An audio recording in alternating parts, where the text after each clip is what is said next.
Shri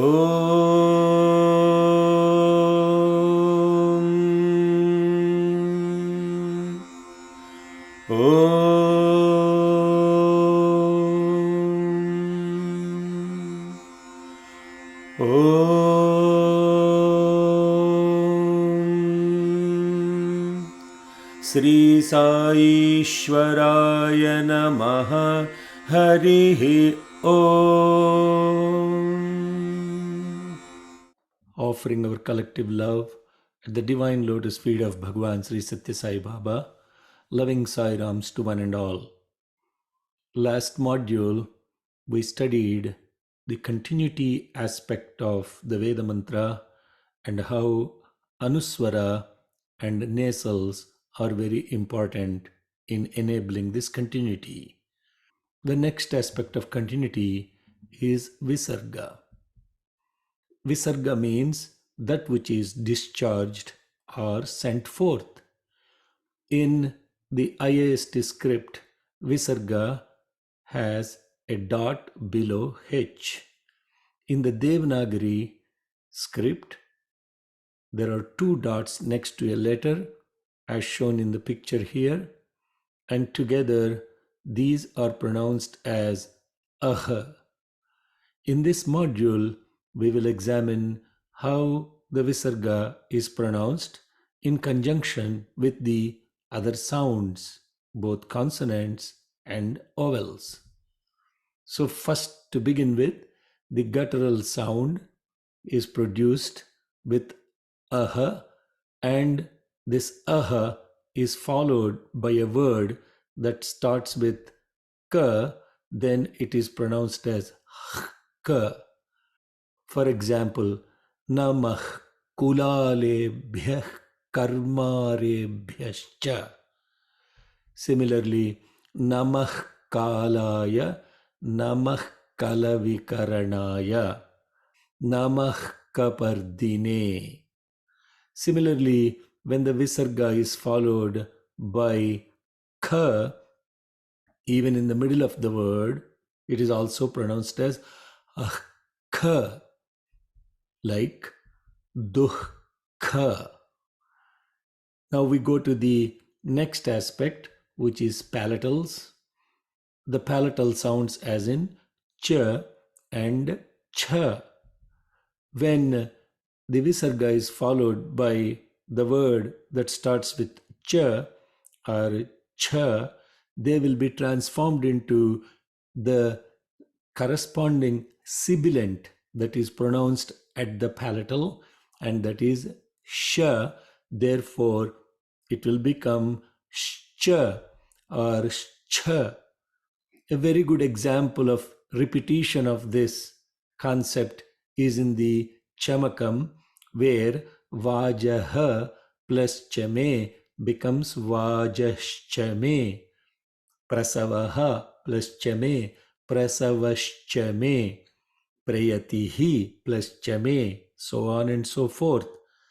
Now we go to the cerebrals, and similarly, the cerebral sounds as in t and th will be converted into the corresponding sibilant sound in combination with the Visarga, like st or sth.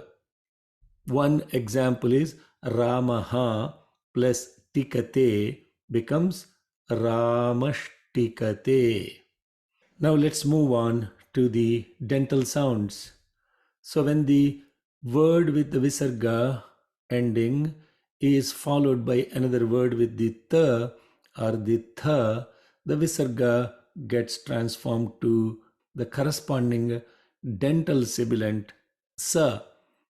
So for example, namaha plus te becomes namaste, and namaha plus talpyaya becomes namastalpyaya.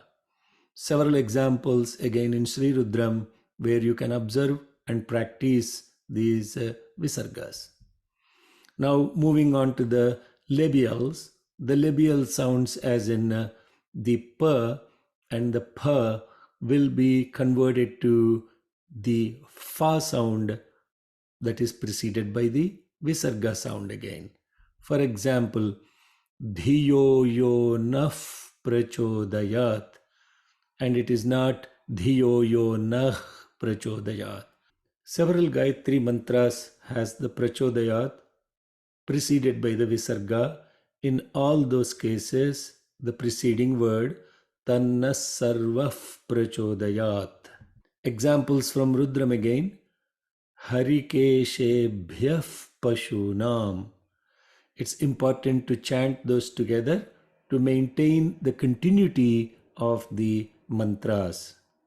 Ishavaf Parata. Now, sibilants. Sibilants are the sha, sha, sa. The sha gets reinforced if it is preceded by the visarga. Good example, Namaha plus Shivaya becomes Namah Shivaya. Namah Shivaya. Same principle, Tannaha plus Shanmukha becomes Tanna Shanmukha. Tanna Shanmukha. And when you look at the other sibilant sa, the sa also gets reinforced in conjunction with the visarga preceding it. Namaha Somaya becomes Namasomaya. So in all these sibilants, it is reinforcement of the sibilant that is followed by the visarga. Namah Shivaya, Tanna Shanmukha, Namah Somaya. The visarga becomes O sound when it is followed by, for example, a. Namaha plus Agriyaya, Namo Agriyaya. Similarly, the semi-consonants ya, ra, la, va, when they are preceded by the visarga gets turned into O. Namo Yamyaya cha, Namo Rudraya, Namo Lopyaya, Namo Vanyaya.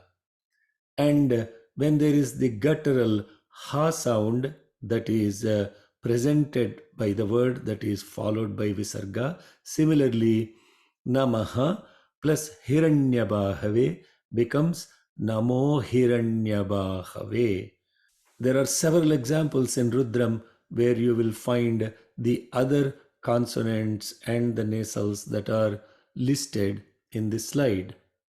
The aha sound becomes a when it is followed by all vowels except a. For example, Namaha plus Ataryaya becomes Nama Ataryaya. The H sound is omitted. Namaha plus Irinyaya, Nama Irinyaya. Nama Idhriyaya, Nama Ugraya, Nama Urvyaya. We'll now look at examples where there are other visarga sounds other than aha. There is also ihi, swastihi plus astu becomes swastirastu. And uhu sound also exists. For example, Chatuhu plus hastam, chaturhastam. The consonant ra is introduced in the place of the visarga. And uhu, where the uhu sound is substituted by ra. Bhuhu plus bhuvaha becomes bhur bhuvaha. There is also this sound, the guttural h sound, as we have in, for example, deha. And that sound, when in conjunction with the m, will gets reversed. Like even though it is written as Brahma, this pronunciation is Brahma. Similarly, when it is written as a Vahni, we have to pronounce it as Vanhi.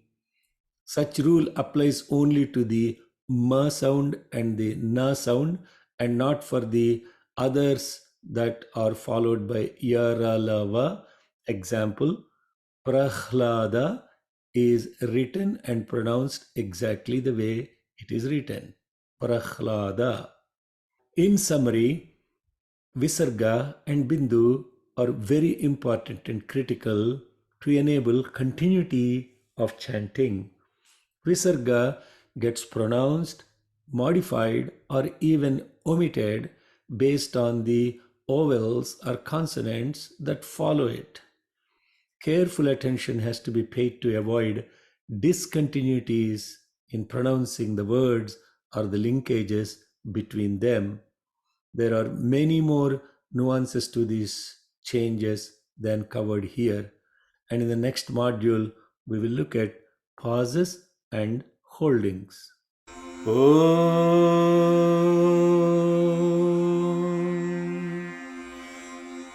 Shanti Shanti Shanti.